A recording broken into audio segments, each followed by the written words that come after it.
함께 기도하심으로 12월 16일 수요일 새벽 기도회를 시작하겠습니다. 하나님 아버지 감사합니다. 대림절 하나님의 은혜로 허락하여 주신 아기 예수 오심의 기쁜 날을 기다리는 소중한 절기를 저희들이 지날 수 있도록 인도하여 주시고, 오늘도 그 가운데에 새로운 날, 새로운 소망 가운데에 새 아침을 맞이하여 기도하며 하나님 앞에 은혜를 구하며 또한 말씀 가운데 주님의 인도하심을 소원하게 하시니 이 모든 은혜를 진심으로 감사드립니다. 하나님 아버지, 연약하고 어리석은 인생들이 하나님께서 주시는 풍성한 은혜를 때때로 망각한 채 그저 세상 풍조에 휩쓸리고 저마다의 욕망에 사로잡혀서 하나님의 은혜로부터 멀어져 살지는 않았는지, 오늘 또 다시 하나님 주시는 말씀의 은혜를 통해서 새롭게 하시고 온전하게 하시고 거룩하게 하여 주시기를 기도드립니다. 하나님, 연일 폭증하고 있는 코로나 감염자들로 인하여 온 나라와 온 국민들이 걱정과 근심에 빠져 있지만, 하나님, 이럴수록 저희들 하나님의 은혜 안에 있음을 겸손히 고백하며 기도하며 하나님의 도우심을 구하며 정말 이때에 저희들이 하나님 앞에 겸손히 저희들의 모습을 자복하며 회개하며 새로운 은혜 가운데에 서 나아갈 수 있도록 주님의 도우심을 구하게 하시옵소서. 성령 하나님 인도하시는 가운데 말씀을 통해 주시는 은총을 이 아침도 사모하오며 우리 주 예수 그리스도의 이름으로 기도하옵나이다.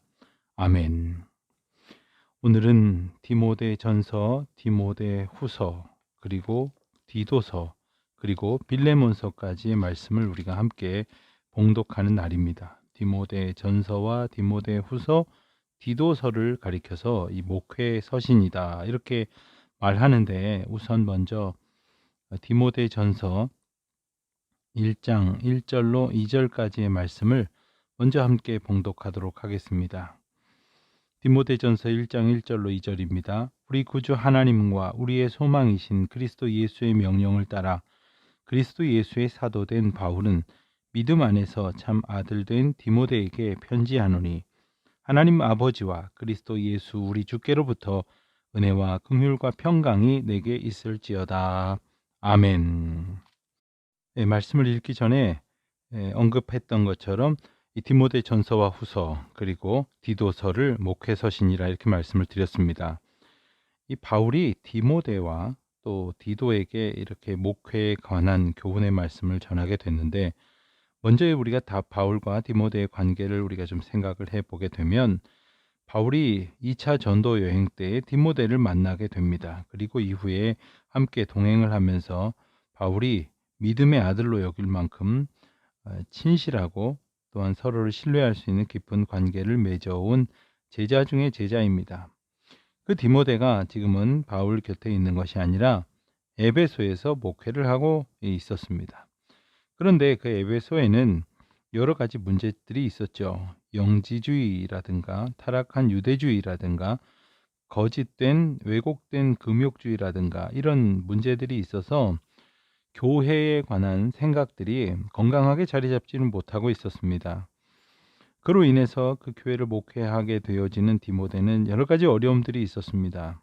그래서 이를 알게 된 바울은 젊은 목회자 디모데에게 에베소서를 통하여 목회를 잘 할 수 있도록 돕기도 했지만, 보다 구체적으로 이 거짓 교리를 물리치고 또한 교회를 잘 감독할 수 있도록 돕기 위해 목회적인 여러 가지 교훈을 담은 서신을 써보내게 됩니다. 그런가 하면 디도서의 수신자가 되는 디도는 바울과 함께 예루살렘 공의회에 참석하기도 했고, 또 고린도 교회에 바울의 편지를 전하러 가는 일을 맡는 등 여러 가지 경우에서 바울의 신뢰를 받는 그런 제자 중에 한 사람이었습니다. 이 디도는 그레데라고 하는 섬에서 사역을 하고 있었습니다. 이 바울은 그레데 교회를 돌보는 데 있어서 도움이 되는 교훈을 전하기 위해서 디도에게 편지를 써 보냈던 것입니다. 이 바울이 네로 황제의 명령에 의해 다시 감옥에 갇히게 되었죠. 그때에 어떤 이런 시대적인 흐름을 직감한 바울이 자신의 어떤 사역의 모습이 이제는 끝을 향해 가고 있다는 것을 깨닫고 디모데에게 유언과도 같은 편지를 남기게 됩니다. 그래서 디모데 후서에서 믿음의 아들인 디모데에게 그 인생을 마감하는 시점에서 복음과 함께 고난을 받으라 하는 말씀으로 대표되어지는 그런 목회적인 유언과도 같은 그런 당부의 말씀을 남긴 것이 바로 디모데 후서의 골자이지요. 먼저 우리가 디모데 전서에 대해서 조금 더 살펴보면 디모데는 좀 전에 말씀드린 것처럼 바울이 믿음의 아들이라고 말할 만큼 아꼈던 제자입니다. 근데 디모데 전서는 교회가 무엇인지에 대해서 에베소서를 통해서 또한 다른 서신에서 언급한 것보다 조금 더 깊이 있게 교회는 무엇인지 또 목회는 무엇인지 또한 하나님의 양떼를 돌보는 사역이 무엇인지 여러 가지 조언을 하고 있습니다. 우리 목회자들뿐만 아니라 우리 성도님들께서 이 목회 서신을 읽는다고 하는 것은 매우 중요한 의미가 있습니다. 그것은 우리가 목회자만이 목회적인 생각을 가져야 되는 것이 아니라 우리는 누구나 다 교회 공동체 안에서 다른 사람들에게 영향력을 주는 리더입니다. 모두가 다 우리 믿음의 후손들에게는 리더가 될 뿐 아니라 또한 우리가 서로에게 격려하고 위로하고 또한 이끌어주고 또한 따라가는 그러한 신앙 공동체 안에서 다른 사람들에게 귀한 영향력을 미쳐야 하는 책임을 가진 존재들입니다. 그렇기 때문에 우리가 목양적인 자세, 즉 목회적인 자세를 갖는다는 것은 대단히 중요한 것입니다. 특별히 디모데 전서는 본래 에베소 교회에서 목회를 하고 있던 디모데 개인에게 보낸 편지이지만 교회 안에서의 리더십과 어떤 조직에 관해서 세심하게 기록을 하고 있기도 합니다. 디모데 전서 안에는 교회가 무엇인가에 대한 큰 두 가지 내용이 담겨져 있는데 첫 번째는 교회란 하나님의 사랑을 받은 자들이다. 그리스도의 몸이 바로 교회라 하는 점을 강조하고 있습니다. 바울은 물론 이 주제에 대해서는 에베소서에서 자세히 쓴 바가 있습니다.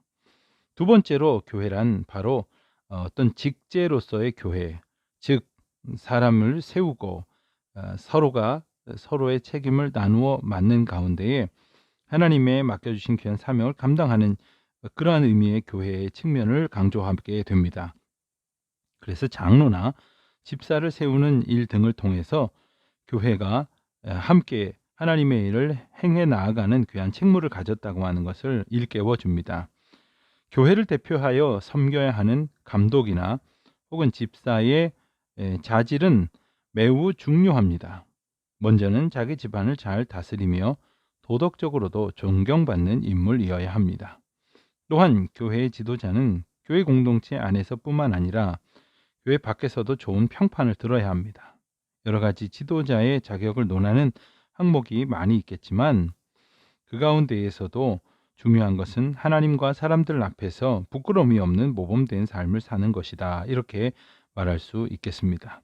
그 외에도 바울은 사역자의 자세와 관련하여 거짓 교훈을 경계하고 복음과 교회의 일꾼으로서 선한 교훈으로 양육을 받고 경건을 연습하라 이렇게 충고를 합니다. 그런가 하면 거짓 선생들을 잘 구분하는 일이나 나이 많은 성도들 또 과부들, 장로들을 대하는 법 등에 대해서도 소상하게 일러주고 있습니다. 마지막으로 디모데전서 끝부분에서는 자족과 경건의 생활을 하라 이렇게 당부를 하면서 믿음의 선한 싸움을 싸우라고 이렇게 독려를 합니다. 죄인 중에 죄인이었던 자신을 부르시고 귀한 사역을 맡겨주신 하나님께서 디모데를 또한 부르셨고 사명을 맡겨주셨으니 열심을 내어 헌신하며 최선을 다하라 이렇게 당부하는 것이지요. 디모데에게 보내는 두 번째 편지이자 마지막 편지는 바로 디모데 후서입니다. 모두 4장으로 된 이 디모데 후서는 바로 디모데에게 보내는 그리고 많은 교회의 리더들에게 보내는 바울의 유훈과도 같습니다. 로마 감옥에서 연금 상태에 있었던 바울은 잠시 풀려나서 동역자들과 함께 니고볼리에서 여러 가지 사역에 막바지 힘을 다하려고 준비하고 있었습니다. 그런데 한참 준비 중일 때에 로마로부터 모든 죄수들, 특히 기독교인 죄수들을 다시 감금하라는 명령이 내려지게 되고 그로 인해서 바울은 다시 갇히게 됩니다. 이때 즈음에 바울은 이제 곧 바울이 죽게 될 것이라고 하는 사실을 예감하고 유언에 가까운 편지를 하게 쓰게 된 것이 바로 디모데 후서입니다. 복음과 고난, 이것은 뗄 수 없는 관계임을 바울은 고백하고 간증합니다. 보통 사람들은 복음과 함께 고난을 받으라 이러면 고난이 싫으니까 부담스러우니까 복음까지 던져버리려 할 것입니다마는 그 고난 자체가 하나님의 은혜요 복이기 때문에 바울은 복음과 함께 고난을 받으라 이렇게 말하는 것이지요. 그러면서 바울은 군사로 다니는 자는 자기 생활에 얽매이지 않는다 하는 그러한 표현과 경기하는 자는 법대로 경기를 해야 면류관을 얻는다 하는 표현, 그리고 농부의 수고가 있어야 열매를 얻을 수 있다 하는 이해를 통해 들면서 하나님께서 주신 복음의 사명을 맡은 자로서 기꺼이 고난을 이길 힘 주시는 주님을 의지하여 잘 감당하기를 격려하며 권면하고 있었던 것입니다. 바울에게 디모데와 디도는 아들이나 다름없는 그러한 사람들이었습니다. 아들에게 고생을 시키고 싶은 아버지는 아무도 없을 것입니다. 바울이 육신의 부모가 아니라서 디모데에게 고난을 권하는 것이 아닙니다. 그는 영적 아들이 진정 기쁨의 길을 걸어갈 수 있도록 조언하는 진정한 영적 스승이었고 인도자였고 아버지였습니다. 바울은 그동안 수많은 고난과 함께 한 날들을 통해서 연단을 받았고 이제 디모데에게 그의 삶의 방식을 증거하고 있는 것입니다. 디모데후서 4장 2절에 보면 너는 말씀을 전파하라. 때를 얻든지 못 얻든지 항상 힘쓰라. 범사에 오래 참음과 가르침으로 경책하며 권하라. 이렇게 교훈을 남기지요. 이 바울이 이와 같은 신념을 가지고 전도자로서 한 길을 걸어왔듯이 디모데에게도 그와 같은 사명으로 걸어가기를 그렇게 권면하고 있었던 것입니다. 이제 디도서에 대해서 살펴보겠습니다. 바울이 여러 교회에 많은 편지를 써서 보냈는데 그 교회들은 대개 여러 가지 어려움과 그런 논란에 처해 있는 경우가 많았습니다. 그런 힘든 교회들에게 마음을 다해서 편지를 써서 보냈습니다. 디도에게 보내는 디도서는 이 디도에게 보내는 개인적인 문제의 성격일 뿐만 아니라 그러면서도 그레데 지역에 있는 교회 공동체를 안정시키기를 간절히 바라는 바울의 마음이 담겨져 있습니다.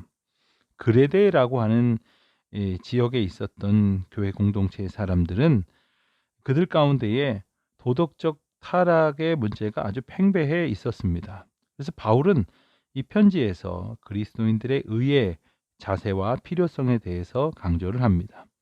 거짓 교사들, 특히 할례당들이 헛된 말을 하며 사람들을 속였기 때문입니다. 그리스도교 초기에 생겨난 여러 이단들 중에 하나가 바로 할례당입니다. 이들은 율법주의자들로서 예수 그리스도를 믿는 믿음으로 말미암는 구원에 율법을 강력하게 지켜야 한다 하는 조건을 추가하려고 했습니다. 이런 주장은 예수님의 십자가 은혜가 구원을 이루기에 부족하다 하는 주장으로부터 비롯되었습니다. 사도 바울은 이런 자들을 일컬어서 허탄한 이야기를 하는 자들이고 진리를 배반하는 자들이며 입으로는 하나님을 시인하지만 행위로는 부인하는 가증한 자들이다. 이렇게 규정했습니다. 그들의 거짓 가르침을 그치고 교회를 바로 세우기 위해서 목회자인 디도가 힘써서 그리고 하나님의 말씀을 붙들고 그리고 선한 일에 본을 보이며 그리고 바른 말을 하여서 그 대적하는 자들을 부끄럽게 하여야 한다라고 충고하고 있었던 것이죠. 또한 바울이 전하는 가르침의 핵심은 바로 지도자로서의 덕목이 이 관용과 온유를 가져야 된다 하는 그러한 내용이 담겨져 있었습니다. 바울이 보기에 고린도 교회가 그러했듯이 그레데 교회도 서로를 존중받아야 할 인격체로 받아들이는 그러한 자세가 필요했습니다. 이는 지도자에게도 매우 중요한 덕목이지만 개개인에게도 마찬가지로 필요한 덕목이었습니다. 바울은 로마 감옥에서 잠시 풀려나서 이제 전도지로서 이렇게 좀 다니고 있는 중에 고린도 교회를 출발하여 그레데를 지나는 여행길에 이 편지를 전하도록 한 것으로 보여집니다. 바울은 그해 겨울을 니고볼리에서 보낼 계획이었고 이듬해 봄에 니고볼리를 떠나 스페인으로 떠날 계획이어서 든든한 동역자인 디도와 동행하기를 원했던 것 같은 그러한 그의 심정이 이 편지에 담겨져 있기도 합니다. 그리고 이어서 우리가 한 장짜리 짧은 빌레몬서를 보게 됩니다. 바울이 로마 감옥에 있을 때에 만난 사람 중에 오네시모라고 하는 청년이 있었습니다. 근데 바울은 그와 대화를 하면서 그에게 매우 특별한 사정이 있다는 것을 알게 되었습니다. 어느 날 오네시모가 자기의 과거를 고백하는데 그가 원래 종이었다는 거죠. 그것도 바울의 제자인 빌레몬의 종이었다는 겁니다. 빌레몬은 바울이 에베소에 있을 때 가르쳤던 제자였죠. 그런데 그 빌레몬의 종인 오네시모가 주인에게서 도망을 쳐서 로마까지 오게 되었는데 우연히 바울을 만나서 복음을 듣고 그리스도인이 된 것입니다. 바울은 고민 끝에 오네시모를 주인 빌레몬에게 보내기로 하고 그리고 돌아가도록 설득을 합니다. 하지만 오네시모가 빌레몬에게 돌아갔을 때 빌레몬이 그를 죽인다고 해도 당시에는 아무런 문제가 되지 않았기 때문에 오네시모는 걱정을 많이 했을 것입니다. 그래서 바울은 그런 오네시모를 빌레몬에게 돌려보내면서 정말 짧지만 간절한 그러한 마음을 담긴 편지를 한 장 들려보낸 것이 바로 빌레몬서입니다. 빌레몬서를 읽다 보면 정말 한 사람을 얼마나 소중하게 여기는지 바울의 마음을 우리가 엿보게 됩니다. 또한 그 정성을 다해서 한자 한자 쓰고 있는 바울의 중보적인 그러한 마음도 우리가 느끼게 됩니다. 바울의 입장에서 이 오네시모를 돌려보냈는데 빌레몬이 오네시모를 죽이기라도 하면 어떻게 되겠습니까? 그래서 정말 간절히 부탁을 하고 있는 것이죠.